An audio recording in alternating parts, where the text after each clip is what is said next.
Informasi dan hoax merupakan salah satu ancaman dunia maya yang sangat berbahaya. Kenapa? Karena banyak oknum yang tidak bertanggung jawab menyebar kebohongan yang ditujukan ke masyarakat. Mereka punya maksud dan tujuan tertentu.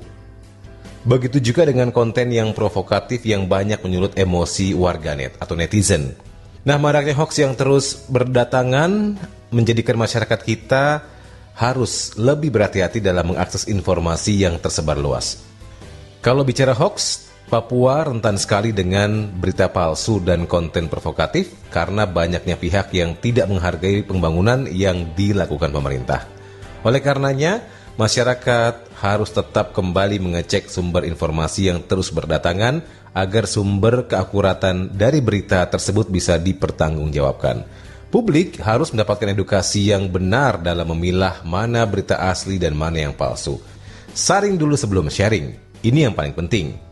Kalau ada pemberitaan negatif di Papua, maka bisa jadi itu hanya hoax yang diproduksi oleh OPM dan KST dengan tujuan untuk menghambat pembangunan di bumi cendrawasih.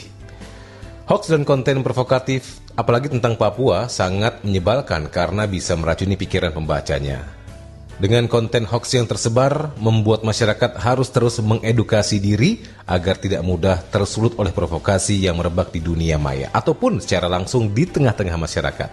Aktivis pemuda Papua Steve Mara menyatakan bahwa berita hoax di dunia maya bisa mempengaruhi pola pikir dan perilaku masyarakat. Apalagi dalam sehari-hari kita menggunakan internet, sehingga cukup berpengaruh. Artinya, satu berita singkat yang beredar di portal atau media sosial bisa men-trigger masyarakat untuk emosi dan akibatnya bisa merusak proses pembangunan di Papua. Misalnya yang baru ini terjadi, pembakaran di kantor KPU. Steve menambahkan berita hoax tentang Papua bisa tersebar sampai ke luar negeri dan merugikan masyarakat karena bisa dibaca oleh masyarakat. Dalam artian, kalau ini terus berlanjut, maka turis asing akan takut berlibur ke bumi cendrawasih. Dan efeknya panjang, sehingga devisa berkurang. Akibatnya, APBD Papua bisa berkurang dan akan berpengaruh juga pada kelancaran pembangunan. Efek dominonya panjang sekali. Nah, masyarakat perlu menyadari bahwa tujuan pemerintah membangun Papua adalah semata-mata untuk menyejahterakan masyarakat di tanah Papua. Makanya, pembangunan harus terus dikembangkan oleh pemerintah untuk menuju kesetaraan wilayah di seluruh Indonesia.